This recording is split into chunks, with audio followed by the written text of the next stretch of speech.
ആ ലൈലത്തുൽ ഖദർ കിട്ടാതെ പോകുന്ന ആളുകളുണ്ട്. അശ്രദ്ധ കൊണ്ട് സംഭവിക്കുന്നതാ. അവരൊരു പക്ഷേ പള്ളിയിൽ വരുന്നുണ്ടാവും, എഴുത്തിക്കാഫിൽ ഇരിക്കുന്നുണ്ടാവും, നോമ്പ് അനുഷ്ഠിക്കുന്നുണ്ടാവും. സ്ത്രീകളാണെങ്കിൽ വീടുകളിൽ അതേ ജോലിയെല്ലാം കഴിഞ്ഞ് ഹത്താ മത്ലഇൽ ഫജ്ർ വരെയും നിസ്കാരപ്പായിലിരുന്നു കൊണ്ട് ദുആ ഇറക്കുന്നുണ്ടാവും. കരഞ്ഞ് നിലവിളിച്ച് അള്ളാഹുവിനോട് തന്റെ വിനീത വിധേയ ഭാവം പ്രകടിപ്പിക്കുന്നുണ്ടാവും. പക്ഷേ ലൈലത്തുൽ ഖദർ ലഭിക്കൂല. ആ ലൈലത്തുൽ ഖദർ ലഭിക്കാത്ത ഹതഭാഗ്യവാന്മാർ ആരാണ്? ഭാഗ്യമില്ലാത്ത ആളുകൾ ആരാണ്? വെള്ളത്തിൽ വരച്ച വര പോലെ അവന്റെ അമലുകളെല്ലാം മാറുന്ന ചില ആളുകളുണ്ട്. അത് 4 വിഭാഗം ആളുകളെ മഹാന്മാരായ പണ്ഡിതന്മാർ അവരുടെ വിശിഷ്ടമായ ഗ്രന്ഥങ്ങളിലൂടെ നമുക്ക് പഠിപ്പിച്ചിരിക്കുകയാണ്. അതിൽ പ്രധാനപ്പെട്ട ആൾ മദ്യം ഉപയോഗിക്കുന്ന ആൾ, മദ്യപാനികൾ. അവർക്ക് ലൈലത്തുൽ ഖദർ ലഭിക്കൂല. അടുത്ത ആരാണ്? മാതാപിതാക്കളെ പീഡിപ്പിക്കുന്നവർ, മാതാപിതാക്കളെ വിഷമിപ്പിക്കുന്നവർ, മാതാപിതാക്കളോട് പിണങ്ങി നിൽക്കുന്നവർ.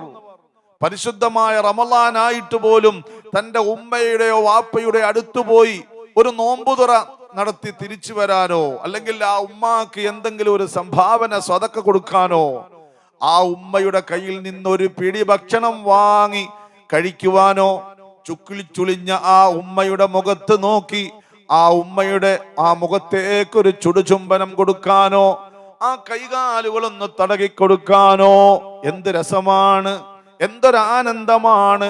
ആ മടിത്തട്ടിലാണ് നമ്മൾ പെറ്റു വീണത്. ആ മടിത്തട്ടാണ് നമ്മുടെ ഒന്നാമത്തെ മദ്രസ. അവിടെ നമുക്ക് മെത്ത പോലെ വിരിച്ച അവരുടെ മടിത്തട്ടും മാറിടവും നമുക്ക് വേണ്ടി ചെലവഴിച്ച സമയങ്ങളും നമുക്ക് വേണ്ടി നഷ്ടപ്പെടുത്തിയ സൗഭാഗ്യങ്ങളും എത്രയാണ്. നമ്മുടെ മാതാപിതാക്കളെ മറന്നുകൊണ്ട് ആരെങ്കിലും എത്ര തന്നെ ഇബാദത്ത് ചെയ്താലും അവൻ ഒരിക്കലും ആ ഇബാദത്തുകൾ സ്വീകരിക്കുകയില്ല.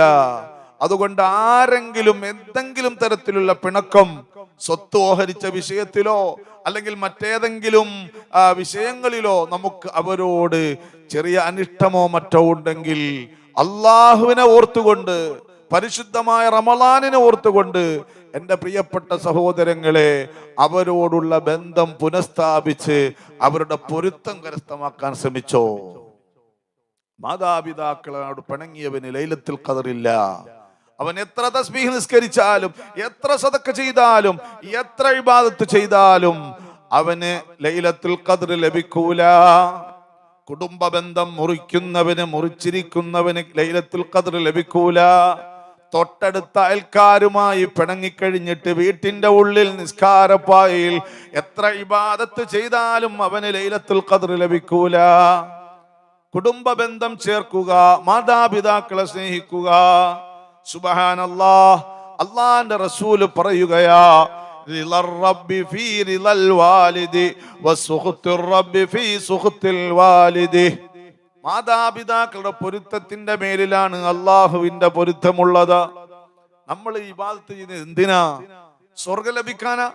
സ്വർഗം ലഭിക്കുന്നതിനപ്പുറം നമുക്ക് അള്ളാഹുവിന്റെ തൃപ്തിയാണ് ലഭിക്കേണ്ടത്. അതാണ് പല മഹാന്മാരും ആത്മീയമായ ഗിരിശൃംഗങ്ങളിൽ ഉത്തുംഗമായ സോപാനത്തിൽ വിരാജിച്ച ആത്മീയ നേതൃത്വങ്ങൾ പറഞ്ഞ്, റബ്ബേ നീ ഞങ്ങളെ സ്വർഗത്തിലിട്ടാലും വേണ്ടിയില്ല, നരകത്തിലിട്ടാലും വേണ്ടിയില്ല, നിന്റെ തൃപ്തിയാണ് ഞങ്ങൾക്ക് വേണ്ടത്. ഞങ്ങൾ ഇബാദത്ത് ചെയ്യുന്നത് ആ തൃപ്തിക്ക് വേണ്ടിയാണ്. അപ്പൊ റബ്ബിന്റെ തൃപ്തി ഉള്ളത് മാതാപിതാക്കളുടെ തൃപ്തിയുടെ മേലിലാണ്. അതുകൊണ്ട് ലൈലത്തുൽ ഖദറിനെ പ്രതീക്ഷിച്ചിട്ട് ഇബാദത്ത് എടുക്കാൻ കാത്തിരിക്കുന്ന സഹോദരങ്ങളെ, മാതാപിതാക്കളോടുള്ള ബന്ധം പുനഃസ്ഥാപിച്ച് അവരുടെ പൊരുത്തം നേടിക്കോ. കുടുംബ ബന്ധങ്ങൾ ചേർത്ത് വെച്ചോ. പല ആളുകളും ആരോടൊക്കെയോ വേണ്ടപ്പെട്ടവരോടൊക്കെയോ മിണ്ടാതിരിക്കുന്നുണ്ട്. ഇന്ന് നമുക്ക് അത്യാധുനിക സംവിധാനങ്ങളുണ്ട്. അവരെ ഒന്ന് ഡയൽ ചെയ്ത് ഫോൺ വിളിച്ച് അവരെ നോക്കിക്കാണ്ട് സംസാരിക്കാൻ പറ്റുന്ന സംവിധാനമുണ്ട്. അതല്ല, വോയിസിലൂടെ മാത്രം അതാ ബന്ധം സ്ഥാപിക്കാൻ പറ്റുന്ന സംവിധാനങ്ങളുണ്ട്. അതെല്ലാം ഉപയോഗിച്ച്, അല്ലെങ്കിൽ നേർക്ക് നേർ പോയി കണ്ട് ഒരു നോമ്പ് കാണൽ ചടങ്ങൊക്കെ നടത്തി കുടുംബ ബന്ധം ചേർത്തിട്ടല്ലാതെ നിങ്ങൾ ആരും ലൈലത്തുൽ ഖദറിനെ പ്രതീക്ഷിക്കണ്ട. നബി സല്ലല്ലാഹു അലൈഹി വസല്ലം തങ്ങൾ പറയുന്നു, നോക്കൂ, ലാ തൻസിലുർ റഹ്മ അലാ ഖൗമിൻ ഫീഹിം ഖാതിഉ റഹിം. കുടുംബ ബന്ധം മുറിച്ചവൻ ഒരു സദസ്സിലുണ്ടെങ്കിൽ ആ സദസ്സിൽ ആര് വന്ന് ദുആ ഇരുന്നാലും ദുആക്ക് ഇജാബത്തില്ല, അവിടെ റഹ്മത്ത് ഇറങ്ങുകയില്ല. വലിയ സദസ്സുകളിലൊക്കെ നമ്മൾ പോയിരിക്കും, അവിടെ നമ്മൾ എന്തെല്ലാം ദുആ ഇറക്കും. പക്ഷേ ദുആക്ക് ഇജാബത്ത് വേണമെങ്കിൽ ആ ഇരിക്കുന്ന കൂട്ടത്തിൽ ഒരാളും കുടുംബ ബന്ധം മുറിക്കാത്തവരായിരിക്കണം. കുടുംബ ബന്ധം മുറിക്കാൻ പാടില്ല. അതുപോലെ തന്നെ മാതാപിതാക്കളോട് അനിഷ്ടത്തിന്റെ ആദ്യാക്ഷരമായ ഛേ എന്ന പദം പോലും പറയാൻ പാടില്ല. വഖളാ റബ്ബുക അല്ലാ തഅബുദു ഇല്ലാ ഇയ്യാഹു വബിൽ വാലിദൈനി ഇഹ്സാനാ. അല്ലാഹു സുബ്ഹാനഹു വ തആല നമുക്ക് നിർബന്ധമാക്കിയ കാര്യം അല്ലാഹുവിനെ ഇബാദത്ത് ചെയ്യുകയാണ്. വബിൽ വാലിദൈനി ഇഹ്സാനാ, മാതാപിതാക്കൾക്ക് നന്മ ചെയ്യലാണ്, അവർക്ക് കരുണ കാണിക്കലാണ്. ഇമ്മാ യബ്ലുഗന്ന ഇൻദകൽ കിബറ അഹദുഹുമാ ഔ കിലാഹുമാ ഫലാ തഖുൽ ലഹുമാ ഉഫ്ഫിൻ വലാ തൻഹർഹുമാ വഖുൽ ലഹുമാ ഖൗലൻ കരീമാ واخفض لهما جناح الذل من الرحمة وقل رب ارحمهما كما ربياني صغيرا. ഗർഭം ചുമന്നത് 10 മാസം തള്ളയാ, പ്രസവിച്ച വേദന തിന്നതും അവർ തന്നെയാ,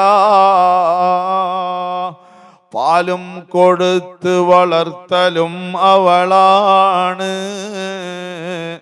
ഇവ 3 കാര്യം വാപ്പയിൽ ഒഴിവാണ്. മാതാപിതാക്കളെ വിഷമിപ്പിച്ചവന്, അവരുടെ പൊരുത്തമില്ലാതെ കഴിയുന്നവന് ലൈലത്തുൽ ഖദ്റിനെ പ്രതീക്ഷിച്ചുകൊണ്ട് ഒന്നും ചെയ്യേണ്ടതില്ല. കുടുംബബന്ധം തൂത്തെറിഞ്ഞ് മുറിച്ച് കളഞ്ഞവന്, അതേ നമ്മുടെ അനുജനാണ്, ജ്യേഷ്ഠനാണ്, നാത്തൂനാണ്, മൂത്തുമ്മയുടെ മകനാണ്, കുഞ്ഞുമ്മയുടെ മകളാണ്, കണ്ടാൽ മിണ്ടാതെ മാറിപ്പോയാൽ എൻ്റെ പ്രിയമുള്ള സഹോദരങ്ങളെ, അല്ലാഹു നമ്മളോട് തൃപ്തിയോടെ നോക്കുകയില്ല. അല്ലാഹു നമുക്ക് പ്രഖ്യാപിച്ച ഓഫറുകളൊന്നും നമുക്ക് ലഭിക്കൂല. അതുകൊണ്ട് ലൈലത്തുൽ ഖദ്ർ ലഭിക്കാത്ത 4 വിഭാഗത്തിലെ 1, 2, 3 കാര്യങ്ങൾ മദ്യപാനികൾക്ക് ലഭിക്കൂല. മാതാപിതാക്കളെ പീഡിപ്പിച്ച് അവരുടെ വെറുപ്പ് സമ്പാദിച്ച് ജീവിക്കുന്നവർക്ക് ലഭിക്കൂല. കുടുംബ ബന്ധം വിച്ഛേദിക്കുന്നവന് ലഭിക്കൂല. 4ാമത്തെ വിഭാഗം ആരാണ്? മനസ്സിൽ കാപട്യവും കുശുമ്പുമായി ജീവിക്കുന്ന ആളുകൾ, അസൂയ ചെയ്തുകൊണ്ട് ജീവിക്കുന്ന ആളുകൾ, തൻ്റെ സഹോദരൻ എന്തെങ്കിലും ഒരു നിഅമത്ത് വന്നാൽ അതിൽ അസ്വസ്ഥത പ്രകടിപ്പിക്കുന്ന ആളുകൾ. വളരെ പാവപ്പെട്ട ഒരു മനുഷ്യൻ, അയാളുടെ മകനൊരു വിസ ലഭിച്ചു. വിസ കിട്ടാനും ഒക്കെ നമ്മൾ സഹായിച്ചതാണ്. പക്ഷെ അദ്ദേഹം പോയി അങ്ങ് രക്ഷപ്പെട്ടു. അപ്പം മുതൽ നമുക്ക് വിഷമാ, പടച്ചോനെ അവൻ രക്ഷപ്പെട്ടല്ലോ. അല്ലെങ്കിൽ അവന്റെ മകൻ അല്ലെങ്കിൽ മകൾ ഒരു ഉന്നത കലാലയത്തിൽ അഡ്മിഷൻ കിട്ടി, അല്ലെങ്കിൽ ഒരു വലിയ പരീക്ഷ പാസ്സായി തിരിച്ചു വന്നു. അപ്പൊ നമുക്കൊരു അസ്വസ്ഥതയാണ്, ഹസദാണ്, ജലസിയാണ്. ഒരു കുട്ടി ഹിഫ്ള് പൂർത്തിയാക്കി ഹാഫിളായി തിരിച്ചു വന്നു, അപ്പൊ നമുക്ക് അസൂയയാണ്. അയൽക്കാരന്റെ മകൻ ഹാഫിളാൻ, ആലിമാൻ, അല്ലെങ്കിൽ അവൻ എന്തെങ്കിലുമൊക്കെ അനുഗ്രഹങ്ങൾ അവർക്ക് കിട്ടിയാൽ ഒരു പുതിയ വാഹനം എടുത്തു. അങ്ങനെ ചെറിയ ചെറിയ ഭൗതിക ലോകത്ത് അള്ളാഹു അവന്റെ അനുഗ്രഹങ്ങൾ അടിമകൾക്ക് കൊടുക്കുമ്പോ മറ്റൊരടിമയായ നീ നോക്കിക്കണ്ടിട്ട് ഹസദ് വെച്ചാൽ, അവനോട് നീ ഈർഷ്യത കാണിച്ചാൽ, അത് അള്ളാഹുവിന്റെ തീരുമാനത്തിനെതിരെയുള്ള നിന്റെ മാനസികാവസ്ഥയാണ്. അതുകൊണ്ട് നിനക്കും ലൈലത്തുൽ ഖദ്ർ ഇല്ല. ആരാണ് സ്വർഗത്തിന്റെ അവകാശികൾ? മൻ അത്തല്ലാഹ ബിഖൽബിൻ സലീം, നിഷ്കളങ്കമായ ഹൃദയത്തോടുകൂടി റബ്ബിന്റെ മുമ്പിൽ വരുന്നവർക്കാണ് സ്വർഗം. ആ ഒരു ശൂന്യമായ മനസ്സ്, ആരോടും വെറുപ്പില്ലാതെ, കുശുമ്പില്ലാതെ, കുന്നായ്മയില്ലാതെ, ഈർഷ്യതയില്ലാത്തൊരു മനസ്സ്, ആ മനസ്സുമായി പ്രാർത്ഥിക്കുമ്പോഴാണ് ലൈലത്തുൽ ഖദ്ർ നമുക്ക് ലഭിക്കുന്നത്. അല്ലാഹു സുബ്ഹാനഹു വ തആല ലൈലത്തുൽ ഖദ്ർ ലഭിക്കാൻ നമുക്ക് തൗഫീഖ് നൽകുമാറാകട്ടെ. അത് ലഭിക്കാത്ത ആളുകളുണ്ടല്ലോ, ആ കൂട്ടത്തിലൊന്നും അല്ലാഹു നമ്മളെ പെടുത്താതിരിക്കട്ടെ. ആ ലൈലത്തുൽ ഖദ്റിൽ ബഹുമാനപ്പെട്ട ജിബ്രീൽ അലൈഹിസ്സലാത്തു വസ്സലാം അല്ലാഹുവിന്റെ റഹ്മത്ത് വിതരണം ചെയ്ത് അതാ ജീവിച്ചിരിക്കുന്ന മുഅ്മിനീങ്ങൾക്കെല്ലാം കൊടുത്ത് ബാക്കിയാകുമ്പോൾ അല്ലാഹു പറയും മരണപ്പെട്ടു പോയ മുഅ്മിനീങ്ങൾക്ക് കൊടുക്കാൻ.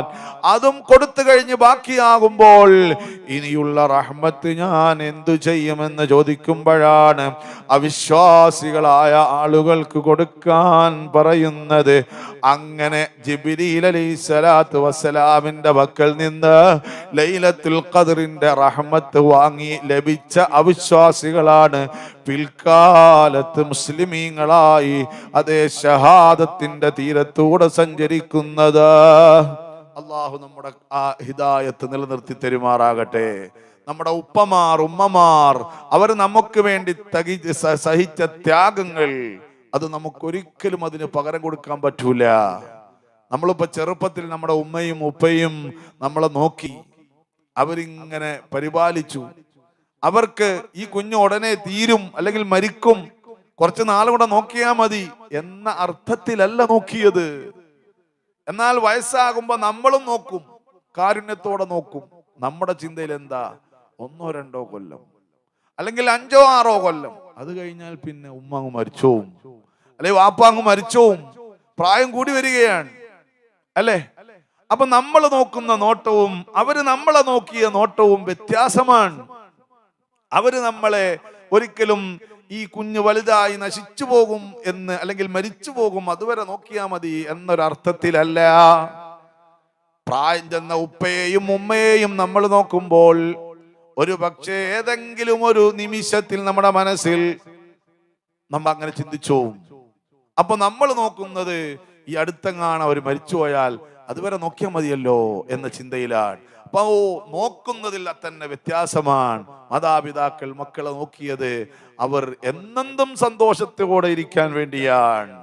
അള്ളാഹു നമുക്ക് നമ്മുടെ മാതാപിതാക്കൾ ദീർഘായുസ് നൽകുമാറാകട്ടെ.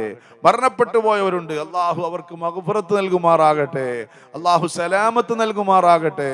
ലൈലത്തുൽ ഖദ്ർ ലഭിക്കുന്ന യഥാർത്ഥ സത്യവിശ്വാസികളുടെ കൂട്ടത്തിൽ, നിഷ്കളങ്ക ഹൃദയരുടെ കൂട്ടത്തിൽ, അതിന്റെ ഉടമസ്ഥരുടെ കൂട്ടത്തിൽ അള്ളാഹു നമ്മെ ഉൾപ്പെടുത്തി അനുഗ്രഹിക്കുമാറാകട്ടെ. ഈ റമദാനിന്റെ അവസാനത്തെ 10 അവസാനത്തെ ഭാഗത്തെത്തുമ്പോ, പ്രത്യേകിച്ച് ഇന്നത്തേക്ക് രാത്രികളിൽ നാം ചോദിക്കുന്ന ഏറ്റവും പ്രധാനപ്പെട്ട ഒരു ചോദ്യമാണ് ഇത്ഖും മിനന്നാർ, നരകത്തിൽ നിന്നുള്ളൊരു മോചനം. ഈ നരകത്തിൽ നിന്നുള്ള മോചനം നാം ചോദിക്കുമ്പോ നരകത്തിൽ നിന്ന് നമ്മളെ മാറ്റി നിർത്തുന്ന ഒരുപാട് ഇബാദത്തുകളുണ്ട്. അതും കൂടി നാം ശ്രദ്ധിച്ചാൽ അത് ഈ ഒരു ചുരുങ്ങിയ സമയത്തേക്ക് മാത്രമല്ല, നമ്മുടെ ജീവിതത്തിൽ ഉടനീളം നാം ആ അമല് ശ്രദ്ധിച്ചു കഴിഞ്ഞാൽ ഇത്ഖും മിനന്നാർ അഥവാ ബറാഅത്തും മിനന്നാർ നമുക്ക് ലഭിക്കുകയാണ്. അത് ഇൻഷാ അല്ലാഹ് എല്ലാവരും ഒന്ന് മനസ്സിലാക്കി വെച്ചാൽ വളരെ റാഹത്താണ്. ഇദ്റാഖു തഹറുമിൽ ഇമാമി ഫളീലത്തുൻ മുസ്തഖില്ലത്തുൻ. ഇമാമിന്റെ തക്ബീറത്തുൽ ഇഹ്റാമിൽ അതിന്റെ ഫളീലത്ത് എത്തിക്കുക. ജമാഅത്ത് നിസ്കാരങ്ങളിൽ നാം ഇമാമിനോടൊപ്പം ജമാഅത്തായി നിസ്കരിക്കുമ്പോ ഖദ് ഖാമത്ത് സ്വലാത്ത് എന്ന് വിളിച്ചു കഴിഞ്ഞാൽ, ഇഖാമത്ത് നൽകപ്പെട്ട് കഴിഞ്ഞാൽ, കൊടുക്കപ്പെട്ട് കഴിഞ്ഞാൽ പിന്നെ അവിടെ മറ്റൊരു സംസാരത്തിനോ തിരിഞ്ഞും പിരിഞ്ഞും നോക്കാനോ ഒന്നും നിൽക്കരുത്. നേരെ വന്ന് സഫിൽ ലവലായി നിന്നുകൊള്ളണം. അള്ളാഹുവിന്റെ മുമ്പിലാണ് നിൽക്കുന്നതെന്ന പൂർണ്ണമായ ചിന്തയിൽ ഇങ്ങനെ നിന്നിട്ട് ഇമാം അല്ലാഹു അക്ബർ എന്ന് പറയുമ്പോൾ ഉടൻ തന്നെ നമ്മളും ആ തക്ബീറത്തുൽ ഇഹ്റാം കെട്ടണം. നിയ്യത്തിന്റെ നിർബന്ധമായ ഭാഗങ്ങളെല്ലാം മനസ്സിൽ കൊണ്ടുവന്ന് അതുപോലെ തന്നെ സുന്നത്തായ കാര്യങ്ങളൊക്കെ ഉച്ചരിച്ച് നാം തക്ബീറത്തുൽ ഇഹ്റാം കെട്ടുമ്പോൾ നമുക്ക് ഫളീലത്തു തഹറും ലഭിക്കുകയാണ്. ഫളീലത്തു തഹറം അങ്ങനെ ലഭിച്ചു കഴിഞ്ഞാൽ അത് മുസ്തഖില്ലായ, അതിന് പ്രത്യേകം കൂലി അള്ളാഹു നൽകുന്നുണ്ട്. യുക്തബു ലി മുലാസമത്തി 40 യൗമൻ. ഇങ്ങനെ നമ്മൾ 40 ദിവസം തുടർച്ചയായി 5 നേരവും ഫളീലത്തു തഹറും ഇദ്റാഖു തഹറും അഥവാ തക്ബീറത്തുൽ ഇഹ്റാം ഇമാം കെട്ടിക്കഴിഞ്ഞാൽ ഉടനെ നമ്മളും അത് ചെയ്താൽ 40 ദിവസം തുടർച്ചയായി ചെയ്താൽ ബറാഅത്തും മിനന്നാർ യുക്തബു ലിമുലാസിമിഹി 40 യൗമൻ ബറാഅത്തും മിനന്നാർ. നരകത്തിൽ നിന്ന് നമുക്ക് മോചനം അല്ലാഹു രേഖപ്പെടുത്തുകയാ. അത് മാത്രമല്ല വബറാഅത്തും മിനൻ നിഫാഖ്, നിഫാഖ് കാപട്യം മുനാഫിക്കുകളുടെ ലിസ്റ്റിൽ നമ്മൾ ഒരിക്കലും വരികയില്ല. ഈ 40 ദിവസം ആത്മാർത്ഥമായി നമ്മൾ തക്ബീറത്തുൽ ഇഹ്റാമിൽ തന്നെ ആദ്യത്തെ കാര്യത്തിൽ തന്നെ ഏതൊരു അമലും അതിന്റെ ആദ്യം ചെയ്യലാണ് ഏറ്റവും ശ്രേഷ്ഠത. അപ്പൊ ഏറ്റവും ആദ്യം ചെയ്യുന്നത് ഇമാമാണ്. വാങ്ക് വിളിച്ച് ഉളു എടുത്ത് വരാനും സുന്നത്ത് നിസ്കരിക്കാനുമുള്ള സമയം അഥവാ 10-15 മിനിറ്റാണ്. അത് കഴിഞ്ഞാൽ ഉടനെ ആ ഫർദ് നിസ്കരിക്കുമ്പോഴേക്കും അതിന്റെ കൂടെ നമ്മളും തക്ബീറത്തുൽ ഇഹ്റാം കെട്ടിയാൽ 40 ദിവസം തുടർച്ചയായി അങ്ങനെ ചെയ്താൽ പ്രിയമുള്ള സഹോദരങ്ങളെ, നമ്മുടെ മേൽ എഴുതപ്പെടുന്ന സ്ഥാനം ബറാഅത്തും മിനന്നാർ, ഇത്ഖും മിനന്നാർ. അതുകൊണ്ട് റമളാനിന്റെ അവസാന ഭാഗം മാത്രം ചോദിക്കേണ്ട അല്ലെങ്കിൽ അതിനുവേണ്ടി ചിന്തിക്കേണ്ടതല്ല. നമ്മുടെ ജീവിതത്തിൽ സ്പെഷ്യൽ ഓഫറാണ് ഈ റമളാനിന്റെ അവസാന പത്തിൽ ഇത്ഖും മിനന്നാർ. മറിച്ച് ബാക്കിയുള്ള സമയങ്ങളിലെല്ലാം നമുക്ക് ഈ ഒരു കാര്യം ചെയ്തു കഴിഞ്ഞാൽ വളരെ റാഹത്താണ്. നമുക്ക് ആ ബറാഅത്തും മിനന്നാർ ലഭിക്കുകയാണ്, ഇത്ഖും മിനന്നാർ ലഭിക്കുകയാണ്. ഹബീബരായ റസൂലുള്ളാഹി സല്ലല്ലാഹു അലൈഹി വസല്ലമ തങ്ങൾ പറയുന്നു, ലികുല്ലി ഷൈഇൻ സഫവത്തുൻ, എല്ലാ വസ്തുക്കൾക്കും ഒരു സെന്റർ ഉണ്ട്, ഒരു ആത്മാർത്ഥമായ ഭാഗമുണ്ട്, ഒരു കേന്ദ്രമുണ്ട്, ഒരു നല്ല ഭാഗമുണ്ട്. എല്ലാ വസ്തുക്കൾക്കുമുണ്ട്, എല്ലാ ഇബാദത്തിനുമുണ്ട്. വസഫവത്തി സ്വലാഹ്, നിസ്കാരത്തിന്റെ സെന്റർ, നിസ്കാരത്തിന്റെ സഫവത്ത്, അതിന്റെ അകക്കാമ്പ്, അതിന്റെ അകക്കാമ്പ് അത്തക്ബീറത്തുൽ ഊലാ, ഒന്നാമത്തെ തക്ബീറാണ്. അപ്പൊ ഒന്നാമത്തെ തക്ബീറാണ്. ആ ഇമാമിന്റെ തക്ബീറിനോടൊപ്പം ഫളീലത്തു തക്ബീറിനെ എത്തിക്കലാണ് ആ നിസ്കാരത്തിന്റെ അകക്കാമ്പ്. അപ്പൊ ആ അകക്കാമ്പ് നമ്മൾ എത്തിച്ചാൽ അള്ളാഹുവിന്റെ റസൂൽ പറയുന്നു നമുക്ക് ഇത്ഖും മിനന്നാറാണ്, ബറാഅത്തും മിനന്നാർ. ഫഹാഫിളു അലൈഹാ, നിങ്ങൾ അത് സൂക്ഷിച്ചു കൊള്ളുക, അത് പരിപാലിച്ചു കൊള്ളുക എന്ന് സയ്യിദുനാ റസൂലുള്ളാഹി സ്വല്ലല്ലാഹു അലൈഹി വആലിഹി വസഹബിഹി വസല്ലം തങ്ങൾ നമ്മെ പഠിപ്പിക്കുകയാണ്. നിങ്ങൾ നോക്കൂ, അള്ളാഹുവിന്റെ ഭൂമിയിൽ ആദ്യമായി നരകത്തിൽ നിന്ന് മോചനം ലഭിച്ച മനുഷ്യനാരാണ്? സയ്യിദുനാ അബൂബക്കർ സിദ്ദീഖ് റളിയല്ലാഹു അൻഹു ആണ്. അതെന്താണ് സംഭവം? എന്റെ പ്രിയമുള്ള സഹോദരങ്ങളെ, നാം ചരിത്രത്തിന്റെ പിന്നാമ്പുറങ്ങളിലേക്ക് നടന്നു ചെല്ലുമ്പോ അതാ മക്കയിൽ ഒരു രംഗം കാണുകയാണ്. കറുത്തവർഗക്കാരനായ, ആഫ്രിക്കക്കാരനായ, നീഗ്രോക്കാരനായ, അടിമയായ, ചോദിക്കാൻ ആളില്ലാത്ത, കുടുംബാദികളില്ലാത്ത, ചെലവാക്കാൻ സമ്പത്തില്ലാത്ത ബിലാൽ ഇബ്നു റവാഹ റളിയല്ലാഹു അൻഹു, മഹാനവറുകളെ അയാളുടെ ഉടമസ്ഥനായ ഉബയ്യത്ത് ഇങ്ങനെ ഇട്ട് അടിക്കുകയാണ്, ചാട്ടവാറുകളുടെ അടിക്കുകയാണ്. ഒരു നൂലുകൊണ്ട് പോലും നാണം മറയ്ക്കാൻ സമ്മതിക്കാതെ ഉമയ്യത്തിന്റെ കിങ്കരന്മാർ ബഹുമാനപ്പെട്ട ബിലാൽ ഇബ്നു റവാഹ റളിയല്ലാഹു അൻഹു അതാ ആ ചുട്ടുപഴുത്ത മണൽക്കാട്ടിൽ മലർത്തിക്കിടത്തിയിട്ട് നെഞ്ചത്ത് പാറകൾ എടുത്തു വെച്ചിട്ട്, ബിലാലെ നീ ഇസ്ലാമിൽ നിന്ന് പുറത്തു വരണമെന്ന് പറയുമ്പോഴും ആ ബിലാൽ റളിയല്ലാഹുവിന്റെ ചുണ്ടുകൾ ചലിച്ചുകൊണ്ടിരുന്നു. അല്ലാഹു അഹദ്, അല്ലാഹു അഹദ്. നീ അടിക്കുമ്പോൾ പോലും നീ എന്നെ മലർത്തിക്കിടത്തിയിരിക്കുന്ന ഈ മരുഭൂമിയും മോളിൽ കാണുന്ന ആ ആകാശവും ഇതെല്ലാത്തിനെയും പടച്ചവൻ ഏകനായ അല്ലാഹുവാണെന്ന് പറഞ്ഞുകൊണ്ടിരിക്കുകയാ. ആർത്തടിച്ച് അട്ടഹസിച്ച് ചുറ്റുമുള്ള കിങ്കരന്മാര് ചിരിച്ചുകൊണ്ടിരിക്കുമ്പോൾ ആ രംഗം കാണുകയാണ്. മക്കയുടെ വിവിധ കേന്ദ്രങ്ങളിൽ വെച്ച് ഈ ഉടമസ്ഥനായ ഉമയ്യത്ത് ബിലാൽ റളിയല്ലാഹു അൻഹുവിനെ മർദ്ദിക്കാൻ തുടങ്ങി. വിവിധ ജംഗ്ഷനുകളിൽ, കവലകളിൽ, ആള് കൂടുന്ന സ്ഥലത്ത്, കഅബാലയത്തിന്റെ പരിസരത്ത് ആരും ചോദിക്കാനില്ല. അങ്ങനെ ബിലാൽ റളിയല്ലാഹു അൻഹുവിനെ മർദ്ദിച്ചുകൊണ്ടിരിക്കുമ്പോ അബൂബക്കർ സിദ്ദീഖ് റളിയല്ലാഹു അൻഹു ആ രംഗം കണ്ടുകൊണ്ടങ്ങ് കടന്നു ചെല്ലുകയാ. ബഹുമാനപ്പെട്ട അബൂബക്കർ സിദ്ദീഖ് റളിയല്ലാഹു അൻഹു ധനികനാ, അവിടുത്തെ ഏറ്റവും വലിയ കുടുംബക്കാരനാ. ആരെങ്കിലും ചോദിക്കാമെന്നാൽ 1000 ആളുകൾ അദ്ദേഹത്തിന്റെ പിന്നിലുണ്ട്. ആ ഒരു ധൈര്യത്തിൽ അങ്ങ് കടന്നു ചെന്നിട്ട് പറഞ്ഞു, ഉമയ്യത്തെ, നീ ഈ അടിക്കുന്ന ഈ മനുഷ്യനുണ്ടല്ലോ, ഒരു വിലയുമില്ലാത്ത, മാർക്കറ്റിൽ കൊണ്ടുപോയാൽ ഈ അടിമയ്ക്ക് വലിയ വിലയൊന്നുമില്ല. കാരണം കറുത്തവനായ ആ ഒരു അടിമയ്ക്ക് മാർക്കറ്റിൽ വിലയില്ല. ഇതിനെന്ത് വേണം എന്ന് ചോദിച്ചു. ബഹുമാനപ്പെട്ട അബൂബക്കർ സിദ്ദീഖ് റളിയല്ലാഹു അൻഹു ചോദിക്കുന്ന സമയത്ത് മയ്യത്ത് പറഞ്ഞു, കൂടിയ വില പറഞ്ഞു, 5 ഊഖിയ വേണം. ചില റിപ്പോർട്ടിൽ അത് 7 ഊഖിയ ആണ്, ചില റിപ്പോർട്ടിൽ 9 ഊഖിയ ആണ്. നീ പറഞ്ഞത് കൂടിയ വിലയാണ്, പക്ഷേ ഞാൻ പേശുന്നില്ല, നിനക്ക് ആവശ്യപ്പെട്ട പൈസ ഞാൻ അങ്ങ് തരാ, എന്നെങ്കിലും നീ ബിലാലിനെ അടിക്കാതിരിക്കുമല്ലോ എന്ന് പറഞ്ഞിട്ട് അതാ ഉമയ്യത്ത് ചോദിച്ച ആ വിലയങ്ങ് കൊടുക്കുകയാണ്. അള്ളാഹുവിന്റെ റസൂലിന്റെ സാന്നിധ്യത്തിലേക്ക് മണ്ണ് രക്തം പുലർന്ന് അടികൊണ്ട് പൊട്ടിയ ശരീരവുമായി ആ കറുത്തവനായ ബിലാലിന്റെ കൈകൾ ചേർത്ത് പിടിച്ചുകൊണ്ട് കെട്ടിപ്പിടിച്ചുകൊണ്ട് സയ്യിദുനാ അബൂബക്കർ സിദ്ദീഖ് റളിയല്ലാഹു അൻഹു ഇലാ ഹദ്റത്തി ഹബീബിനാ മുഹമ്മദിൻ സല്ലല്ലാഹു അലൈഹി വസല്ലം മുത്തുനബിയുടെ ചാരത്തേക്ക് അങ്ങ് ചെല്ലുകയാ. ഹബീബായ തങ്ങൾക്ക് സന്തോഷം സഹിക്കാൻ കഴിഞ്ഞില്ല. യാ അബൂബക്കർ, യാ അബൂബക്കർ, യാ അബൂബക്കർ, അന്ത അതീഖുല്ലാഹ്, അല്ലാഹു നിങ്ങളെ നരകത്തിൽ നിന്ന് മോചിപ്പിച്ചിരിക്കുകയാ. ഒരൊറ്റ പ്രഖ്യാപനം. അതാണ് ബുർദയിൽ നമ്മൾ പറഞ്ഞത്, സുമ്മർരിളാ അൻ അബീ ബക്കറിൻ വഅൻ ഉമറിൻ വഅൻ അലിയ്യിൻ വഅൻ ഉസ്മാന ദിൽ കറമി സഅദിൻ സഈദിൻ സുബൈറിൻ ത്വൽഹത്തിൻ വഅബി عبيدة وبن عوف عاشر الكرم مولاي صل وسلم دائما أبدا على حبيبك خير الخلق كلهم. സ്വർഗം ഈ ഭൂമിയിൽ വെച്ച് തന്നെ അള്ളാഹു താക്കോല് കൊടുക്കപ്പെട്ട ആ 10 സഹാബികളിൽ ഒന്നാമത്തെ സഹാബി സയ്യിദുനാ അബൂബക്കർ സിദ്ദീഖ് റളിയല്ലാഹു അൻഹുവാൻ.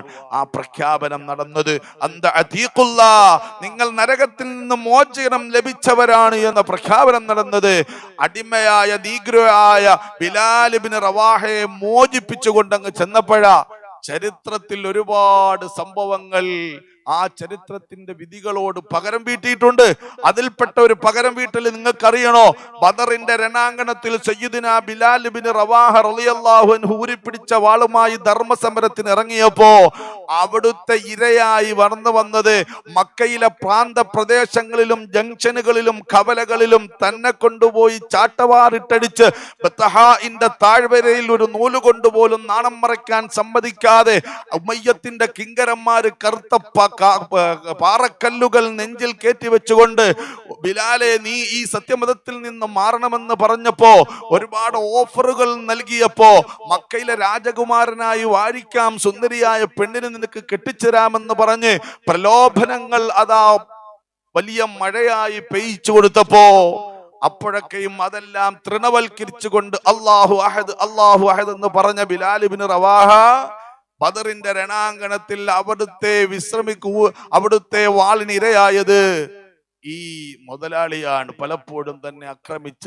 തന്നെ ചാട്ടവാറ് കൊണ്ടടിച്ച, തന്നെ നഗ്നയായി കടത്തിയിട്ട് കല്ല് എടുത്ത് നെഞ്ചത്ത് വെച്ച് തന്നെ ആക്രമിച്ച ലാ ഇലാഹ ഇല്ലല്ലാഹ് എന്ന സത്യസാക്ഷ്യത്തിലേക്ക് കടന്നു വന്നതിന്റെ പേരിൽ കട്ടതല്ല, മൊട്ടിച്ചതല്ല, ആക്രമിച്ചതല്ല, കൊലപാതകിയല്ല, മറിച്ച് പ്രപഞ്ചാധികാരിയായ അള്ളാഹുവിൽ ഞാൻ വിശ്വസിക്കുന്നു, മുത്തുനബി ഹബീബ് മുഹമ്മദ് മുസ്തഫ ആ അള്ളാഹുവിന്റെ സല്ലല്ലാഹു അലൈഹി വസല്ലം അള്ളാഹുവിന്റെ പ്രവാചകനാണെന്ന് പറഞ്ഞതിന്റെ പേരിൽ ഉമയ്യത്ത് ആക്രമിച്ചു. അങ്ങനെ പലവട്ടം ആക്രമിച്ചു. ആ ഉമയ്യത്തിനെയാണ് ബിലാൽ റളിയല്ലാഹു അൻഹു ബദറിൽ കൊന്നത്.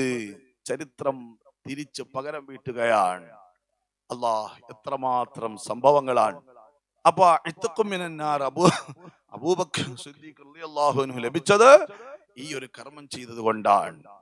അപ്പൊ നമ്മൾ മനസ്സിലാക്കണം, 40 ദിവസം തുടർച്ചയായി തക്ബീറത്തുൽ ഇഹ്റാമിൽ എത്തിയാൽ നമുക്ക് ഇത്ഖും മിനന്നാർ ലഭിക്കും. അതുപോലെ തന്നെ സൽക്കർമ്മങ്ങൾ ചെയ്താൽ ഇത്ഖും മിനന്നാർ ലഭിക്കും. ആ ബിലാൽ റളിയല്ലാഹു അൻഹുവിനോട് അല്ലാഹുവിന്റെ റസൂൽ സല്ലല്ലാഹു അലൈഹി വസല്ലം തങ്ങൾ പിൽക്കാലത്ത് ചോദിക്കുകയാണ്, ബിലാലെ, ഓ ബിലാലെ, ഹദ്ദിനി.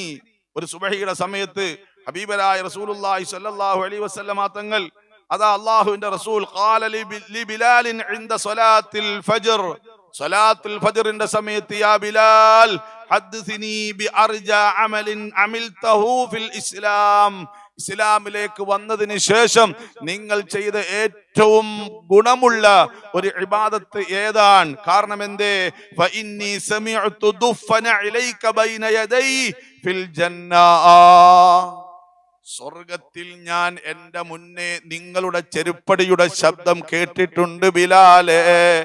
കർത്തവനായ ബിലാൽ റളിയല്ലാഹു അൻഹുവിനോട് അല്ലാഹുവിന്റെ റസൂൽ സ്വല്ലല്ലാഹു അലൈഹി വസല്ലം തങ്ങൾ ചോദിക്കുകയാണ്, അതിന് കാരണമായ ഇബാദത്ത് എന്താണ് നിങ്ങൾ ചെയ്തത്? റസൂലുള്ള ബിലാലിനോട് ചോദിക്കുകയാണ് റളിയല്ലാഹു അൻഹു. ഒന്ന് ആലോചിച്ച് നോക്കൂ, എത്ര വലിയ സ്ഥാനമാണ്. ആ ബിലാൽ റളിയല്ലാഹു അൻഹു പറയാണ്, നബിയേ, ഞാൻ എപ്പോൾ ഒളു എടുത്താലും ആ ഒളു കൊണ്ട് നിസ്കരിക്കാതിരുന്നിട്ടില്ല. ഉറങ്ങാൻ വേണ്ടി ഒളു എടുത്താലും നിസ്കരിക്കും, അതേ ഇത്തിക്കാഫിന് വേണ്ടി ഒളു എടുത്താലും ഞാൻ നിസ്കരിക്കും. എപ്പോ ഒളു എടുത്താലും ആ ഒളു കൊണ്ട് ഞാൻ 2 റക്അത്തെങ്കിലും ചുരുങ്ങിയത് നിസ്കരിക്കാതെ ഒരു ഒളുവും ഞാൻ എടുത്തിട്ടില്ല. അതുകൊണ്ട് സഹോദരങ്ങളെ, അതൊക്കെ നമുക്ക് പ്രാവർത്തികമാക്കാൻ പറ്റുന്ന ഇബാദത്തുകളാണ്.